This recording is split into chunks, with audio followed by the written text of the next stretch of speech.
오늘 새해 첫 주일 또 이렇게 하나님 앞에 나오게 하신 것 너무나 감사를 드리고 환영합니다. 오늘도 우리 할렐루야 찬양대에서 아름다운 찬양 또 하나님께 올려드려서 너무 감사를 드립니다. 첫 주를 맞이해서 하나님이 여러분에게 주시는 은혜와 복이 오늘 이 시간부터 넘쳐 흐르는 귀한 시간이 되시길 축원합니다. 여러분이 새해를 맞아서 그런데 얼굴이 좀 굳어져 있습니다. 좀 웃으시고 제가 무섭습니다. 새해에 웃고 즐겁고 기쁨으로 우리가 출발하면 좋겠습니다. 오늘 마태복음 15장에 있는 말씀으로 우리가 나아가고자 하는데요. 우리가 예전에 예수님께서 오병이어의 큰 기적을 베풀었다는 이야기를 우리가 들었습니다. 5천 명이나 먹고도 12강주리가 남는 보리떡 5개와 물고기 2마리로 그렇게 했다는 것은 엄청난 역사가 일어난 겁니다. 아마 오늘날 이런 일들이 일어나면 아마 지금도 똑같이 많은 사람들이 이 사람을 대통령으로 세우자 뭐 이렇게 하지 않겠습니까? 조그마한 음식을 가지고 와서 5천 명을 먹이고 뭐 어린아이와 여자까지 한다면 아마 굉장한 많은 그런 사람들에게 먹이고 남은 음식이 12강주리가 되었다. 엄청난 역사가 일어났다는 거죠. 그리고 그 큰 프로젝트를 행하신 다음에 제자들이요 지쳐 있는 거죠. 너무 많이 지쳐 있습니다. 그래서 예수님께서 강약을 조절하기 위해서 일부러 제자들을 데리고 갈릴리 호수를 건너서 게네사렛이라는 그 곳을 도착하게 됩니다. 우리 지도 한번 볼까요? 이 게네사렛이라고 하는 것은 그렇게 큰 도시가 아니지만 여러분 한 가버나움에서 남쪽으로 한 5km 정도 이렇게 떨어진 곳이 그것이 게네사렛이라고 하는 동네입니다. 그런데 예수님께서 그곳에 오신다는 소식이 또 들려지게 되는 거죠. 그러니 그 게네사렛 동네에서도 많은 사람들이 예수님이 오시는 것을 보기 위해서 나와 있더라는 거예요. 대부분 이 사람들 중에는 고침을 받아야 할 사람들, 예수님께서 능력이 계시니까 우리가 이 불치병 고치지 못하는 거, 또 아파서 너무 힘든 거, 이런 사람들이 많이 나와서 예수님이 언제 오실까 기다리고 있었다는 거예요. 예수님께서 가니까 그 많은 사람들이 예수님을 보기 위해서 그렇게 막 웅성웅성거리면서 오고 있습니다. 예수님이 일일이 다 이 사람들 만날 수 있는 영향력이 되지 않아요. 그래서 하나하나 안수해주고 축복을 해줘도 해줘야 되는데 너무 사람들이 많이 오니까 일일이 다 해주지 못하니까 그 중에 어떤 사람 한 사람이 예수님께 이렇게 요청을 했어요.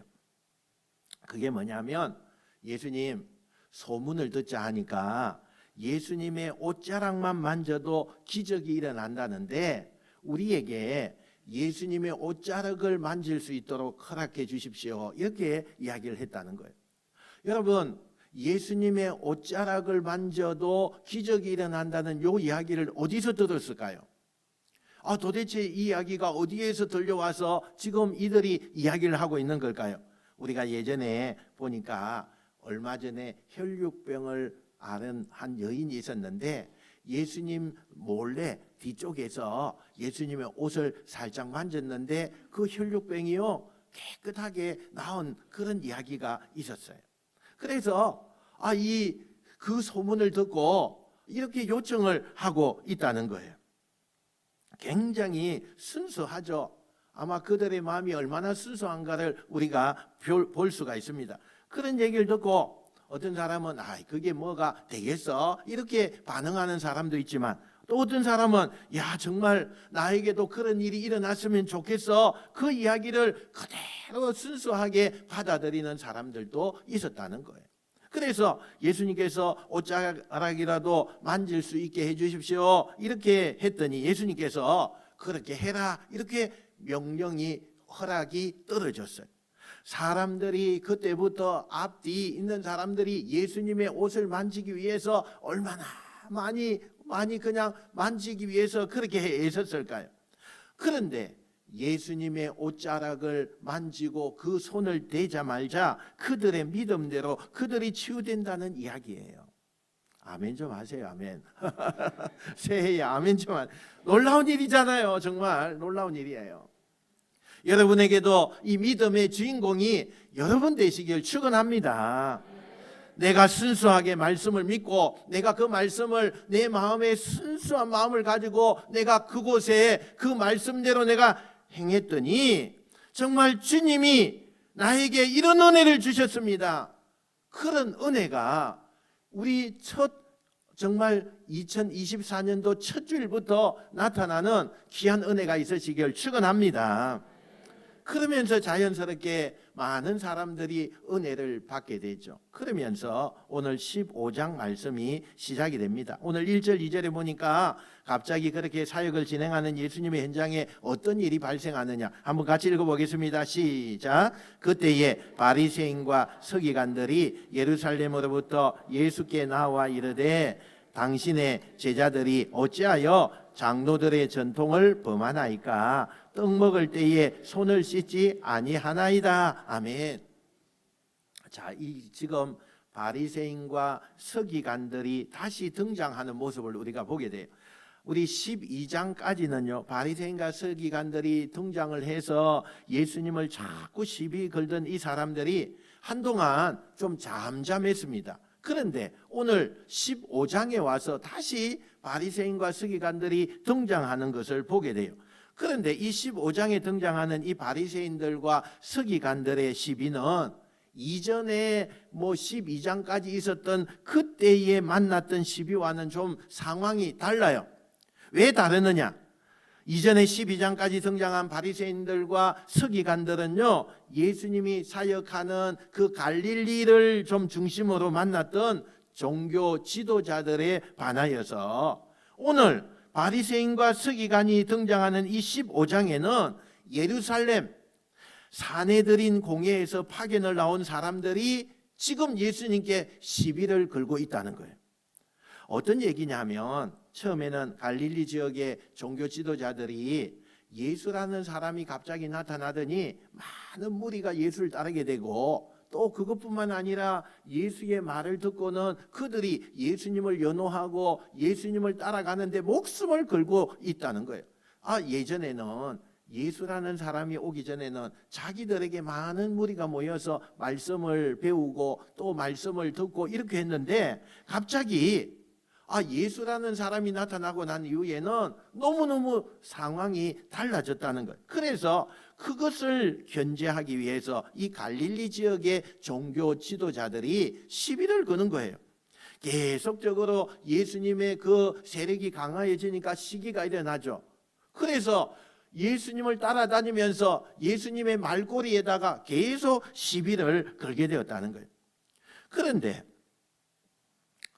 이것이 점점 많아져서 사람들이 자기들이 봐도 너무너무 많아진 거예요.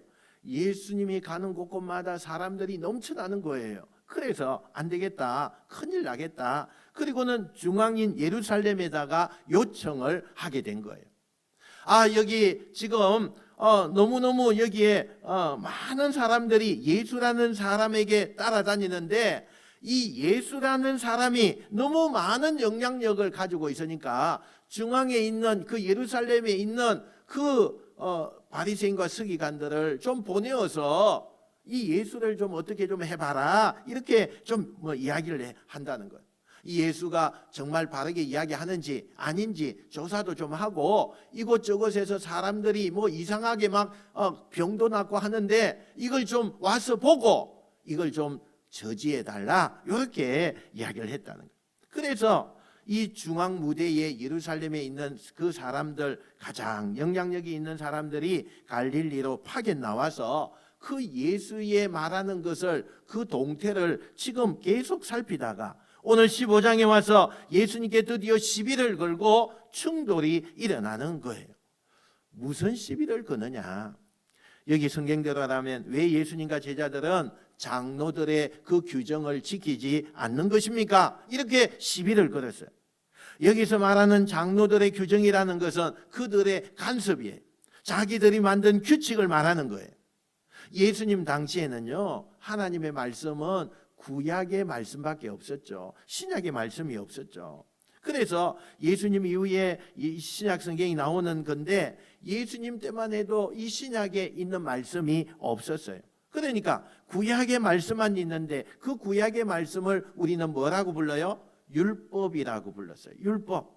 그죠? 그래서 이 율법을 하나님의 말씀이니까 이 말씀을 예수님 당시에 하나님의 말씀으로 우리가 받고 예수님 그 하나님 말씀이 되어 있는 그것을 공부하고 그 말씀으로 은혜를 받았는데 이 하나님의 말씀을 율법을 잘 지키려고 하다 보니까 방법론에 있어서 우리가 이렇게 해야 되겠다. 뭐 예를 들어서 주일을 성수하는 것에 있어서는 우리가 주일을 성수하기 위해서는 이런 것은 하면 안 되고 저런 것도 하면 안 되고 주일을 성수하기 위해서는 이렇게 해야 된다. 뭐 이렇게 자기들이 그 주일을 지키기 위한 안식일을 지키기 위한 그 조그마한 규정을 만들어서 그렇게 자꾸 만들어가고 있었다는 거죠. 여러분 이 규정을 만들고 하나님을 잘 섬기게 했다는 그 마음 우리가 잘 알겠죠. 너무 잘 알잖아요. 그런데 여러분 이게 점점 규정이 많아지는 거예요. 좋은 의도니까 얼마나 좋아요. 하나님을 잘 섬기겠다는데. 그런데 문제가 있어요. 시간이 점점 지나가면서 사람들이 말씀을 위한 규칙이 아니라 규칙을 위한 규칙이 되어버린다는 거예요. 그러니까 이게 관습이나 교리나 전통이나 이게 말씀보다 앞선다는 거예요. 말씀은 나중에 온데간데 없고 전통과 규례와 이 규칙이 그게 그냥 온전히 남아있는 이런 상황이 벌어지게 되었다는 거예요. 그래서 오늘도 트집을 잡는 것이 그런 거예요. 왜 말씀을 안 지키느냐? 그게 아니에요. 우리가 세운 전통, 규칙, 간섭 왜 이런 걸 너희들이 지키지 않느냐? 이렇게 시비를 건다는 거죠. 그 시비의 내용이 뭐냐면 예수님의 제자들이요 식사를 하는데 손을 씻지 않고 그냥 빵을 쪼개어서 먹는 걸 지켜보고는 너희들이 왜 장로들의 그 전통을 지키지 아니하느냐? 뭐 그러면서 너희들이 어떻게 선지자라고 하면서 말씀을 전할 수가 있겠느냐? 예수님과 예수님의 제자들 이렇게 공격을 한다는 거예요. 이 맹공을 퍼붓는 바리새인들, 우리는 그냥 바리새인들이 예수님을 못 살게 하는구나 이렇게 생각을 하지만 사실 엄밀히 말하면 이 바리새인들도요 똑같이 바리새인이 아니라 바리새인 안에도 두 그룹이 나누어져 있었다는 거예요. 첫 번째 그룹은 뭐냐 하면 말 그대로 정치적인 그룹이에요. 이 사람들은 예수님 때문에 자기들의 종교적 영향력이 줄어드는 것을 우려해서 다른 목적이 아니라 자기를 위해서 정치적으로 예수님을 견제하고 있는 그 무리들이라는 또 한 그룹이 있어요. 그 그룹이 있는데 그 그룹은요 저는 그냥 순수한 그룹이라고 이렇게 이름을 붙여보고 싶어요. 그러니까 이 순수한 그룹은 옛날에 바울처럼 정말 하나님을 너무 사랑하니까 하나님의 말씀을 우리가 잘 지켜보자. 하나님의 말씀은 이렇게 북 하나 던져놨는데 이걸 지키기 위해서는 우리가 어떤 행동을 하고 어떤 마음을 가져야 되고 우리가 어떻게 하나님의 말씀을 잘 이해해서 그걸 지킬까 이걸 고민하면서 그렇게 살아가는 그 사람들이에요. 나는 누구보다도 하나님을 사랑해. 그래서 이 바리새인들 가운데는 이렇게 우리가 정해놓은 규칙을 잘 지키고 이 규율을 잘 따라서 사는 것이 하나님을 사랑하는 거고 하나님의 말씀을 지키는 거라고 믿는 거예요. 여러분 생각해 보세요. 좋은 거잖아요. 너무 좋은 거잖아요. 그런데 이 순수한 신앙인들의 약점도 하나 있다는 거예요. 약점도 있어요. 그게 뭐냐? 자기들이 순수하고 자기들의 방식이 옳다고 하는 것까지는 너무나 좋은데 내가 고수하고 있는 이 신앙과 내가 표현하고 있는 이 신앙의 방법이 절대적으로 옳은 거다. 이걸 최고라고 생각하는 거예요. 그래서 다른 사람들이 하는 걸 인정하거나 받아들이거나 이런 걸 하지 않는 거예요. 그러니까 순수한 거 이것까지는 너무 좋아요. 그런데 남이 이것을 행하지 아니하면 내가 그렇게 끝까지 지키려고 노력하는 것까지는 우리가 정말 박수를 쳐주고 너무 좋다고 이렇게 하는데, 좋은 점수도 우리가 줄 수 있는데, 문제는 내가 그렇게 살기 때문에 너희들도 그렇게 살아야 돼. 이게 좀 엉뚱하게 나가게 된다는 거예요. 이 문제가 내가 그렇게 살기 때문에 너희들이 그렇게 살아야 돼. 만약에 그렇게 살지 않으면 그 상대는 인정해 주지 않는 거예요. 너희들은 하나님을 사랑하지 않아. 너희들은 하나님을 제대로 믿지 않아. 이렇게 신앙적으로 구분을 딱 지어버린다는 거예요. 그래서 이 사람들은 자기만 옳은 거예요. 다른 사람들은 전부 배척하고 인정하지 않으면서 자기는 이것을 잘 지키기 때문에 이것을 지키는 사람이 하나님을 사랑하는 것이고 결국에는 하나님의 영광을 나타내는 사람이 된다. 그러니 지키지 않는 너희들은 이걸 지켜라. 이렇게 나왔다는 거예요.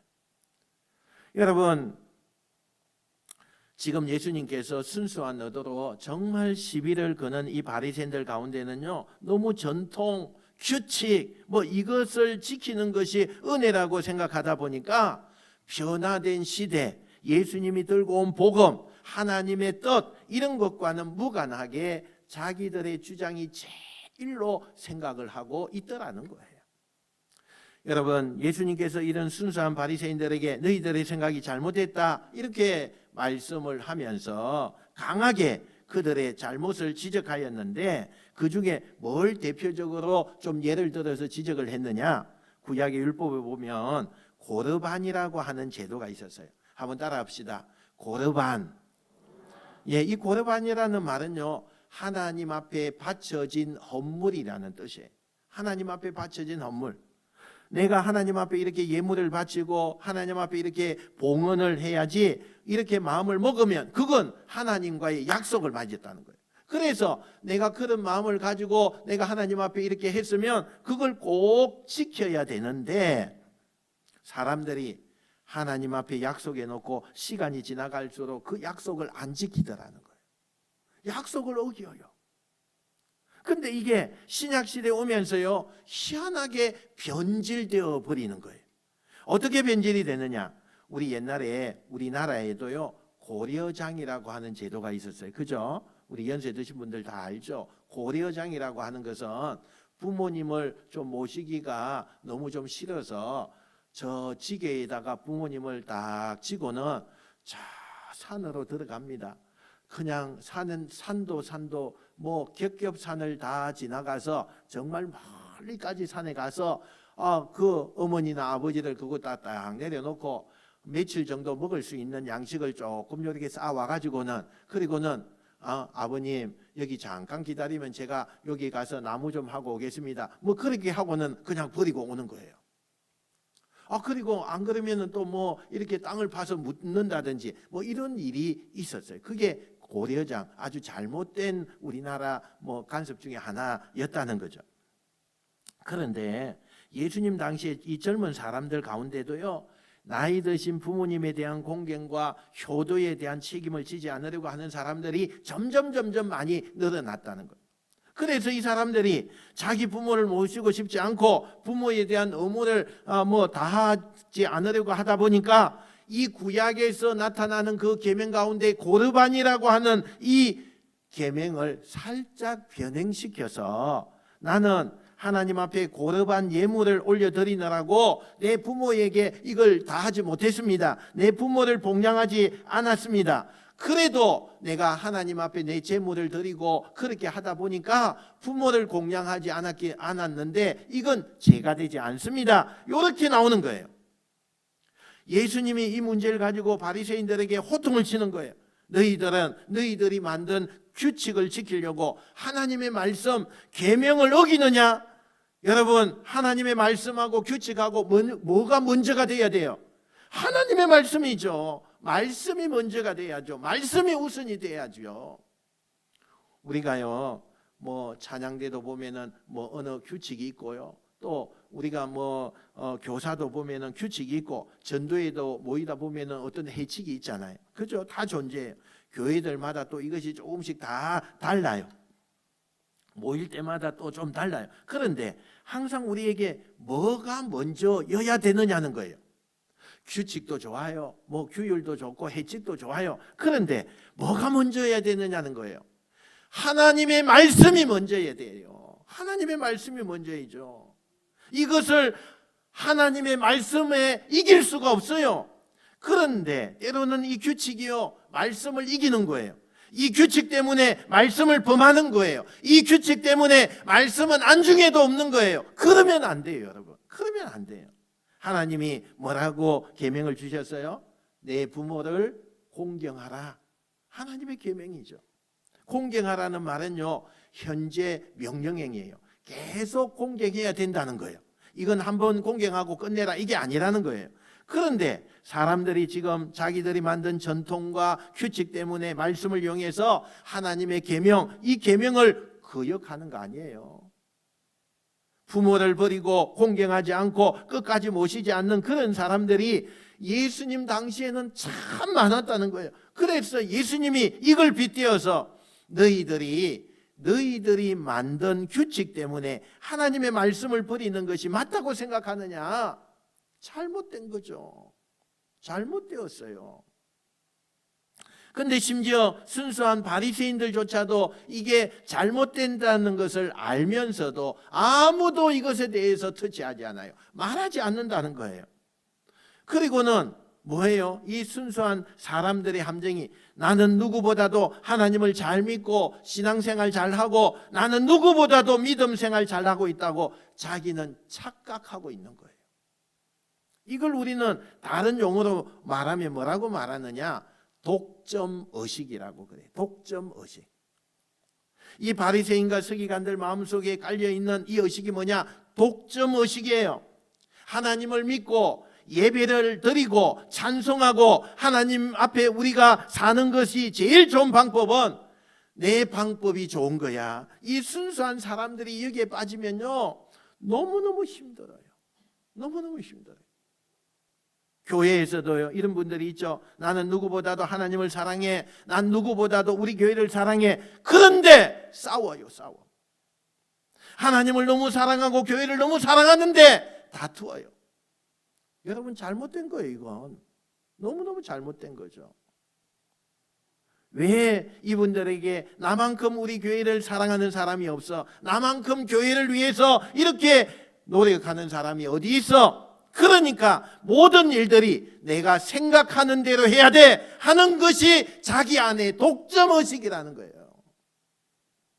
여러분, 이게 우리 가정 안으로 들어가면 부모님들 중에도 너무나 많아요. 나는 평생 자녀들 위해서 희생했고 노력했고 내가 최선을 다했어. 누구보다도 내 자녀들은 내가 제일 잘 알아. 그래서 모든 결론은 내가 말하고 내가 생각하는 대로 아이들이 따라와야 돼. 만약에 부모가 이런 독점의식, 그 가운데 이 자녀가 있다면요, 내가 제일 잘 알고 내가 이 자녀를 위해서 내가 많이 희생하고 사랑을 쏟았기 때문에 당연히 내 아이들이니까 내 이야기를 듣고 내 아이니까 이 아이들을 컨트롤할 수가 있어. 이렇게 생각하는 것이 독점의식이에요. 이걸 가지면 자녀들과 부모 사이에 갈등이 생겨요.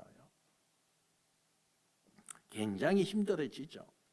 여러분, 이걸 교육학에서는요, 뭐라고 하느냐? 양육신념이라고 해요. 그렇게 자기의 주장이 강한 부모 밑에서 자란 아이들은요, 반드시 상처받고 자라게 돼요. 상처받고. 그래서 부모가 너무나 많이 공을 들였음에도 불구하고 자꾸 엇나가요.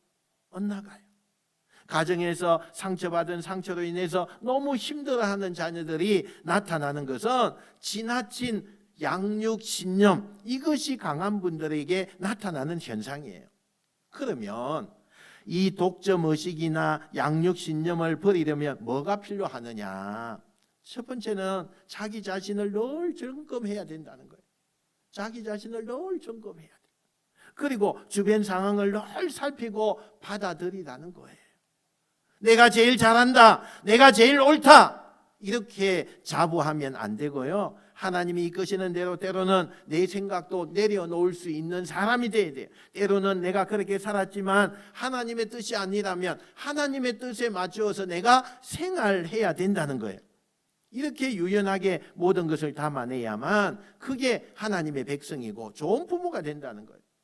사랑하는 여러분, 우리가 하나님을 사랑한다면 또 이 새해 첫 주일에 우리가 하나님 앞에 사랑합니다 고백한다면 나를 내려놓을 때 진짜 하나님을 사랑한다는 것을 믿으시는 여러분 되시길 축원합니다.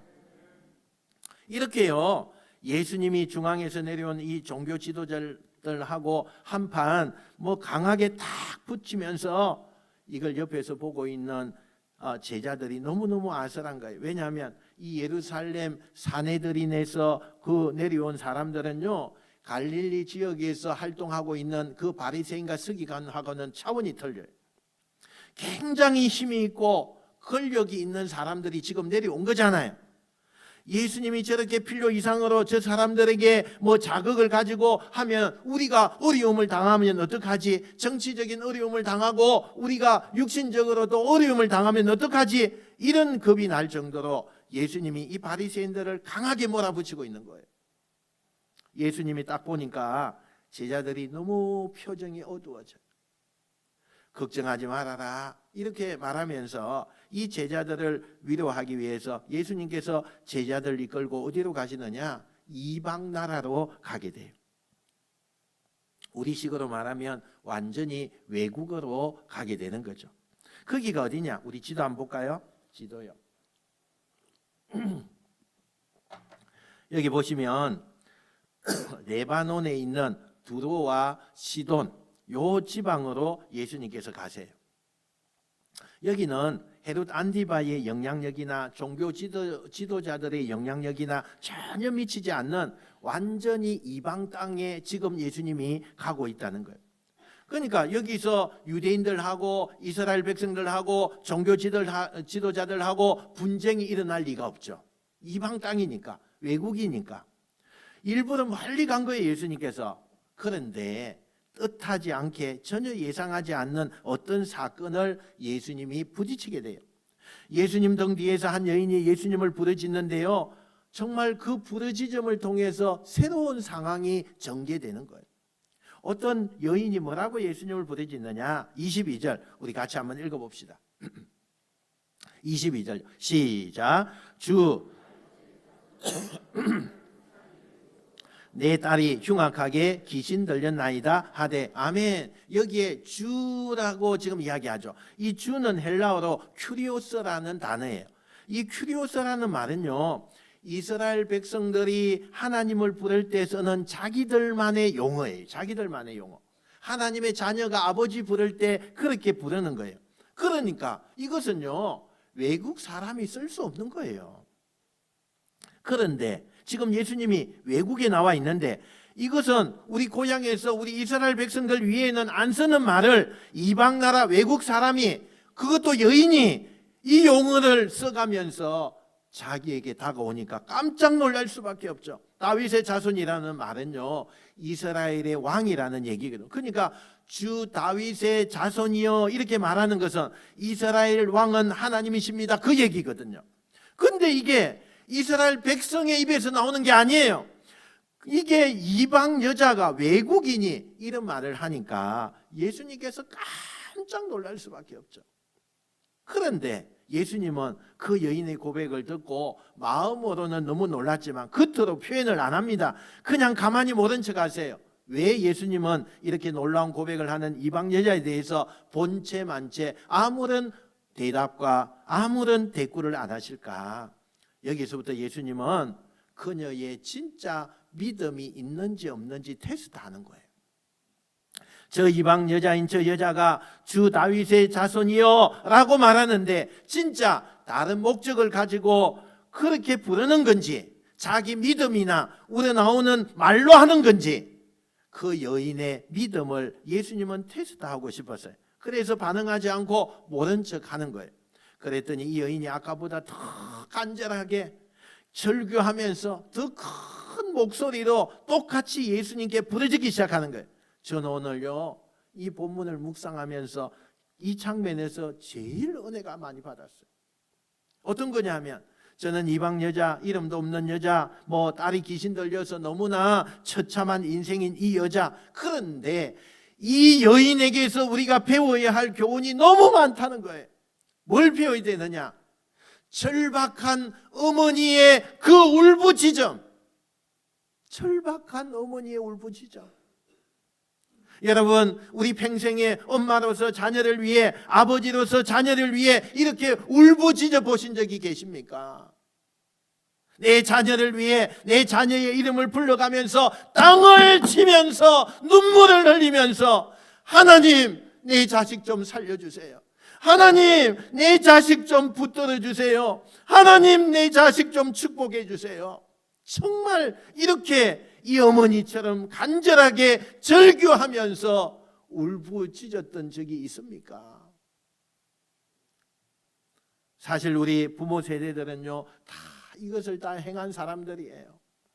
농사라고 그 농사 힘들게 짓고 또 그 아기들을 들쳐업고 차가운 마룻바닥에 새벽에 나가서 1시간 2시간씩 눈물로 가정을 구원을 위해서 자녀들의 이름을 불러가면서 그 자녀들의 영혼과 삶을 축복해달라고 부르짖어 절규하고 울부짖었던 우리의 그 어머니의 기도가 그게 오늘 우리를 만든 거예요. 얼마나 분량을 많이 채우느냐 문제 아니에요. 단 한 번의 예배를 드려도, 한 곡의 찬양을 들어도, 단 1분의 기도를 드린다 할지라도 여러분, 이 여인이 정말 부르짖는 절규하는 그 마음으로 예수님 앞에 매달렸던 그 찬양과 그 기도와 그 예배와 그 섬김이 우리에게 있느냐, 이거예요. 울부짖음, 절규하는 하나님은 그걸 보길 원하는 거예요.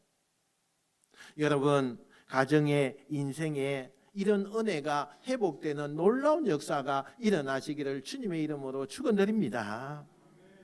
저는 이 여인이요, 너무 이 여인에게서 배울 것이 많아요. 기회를 포착할 줄 아는 거 아니에요?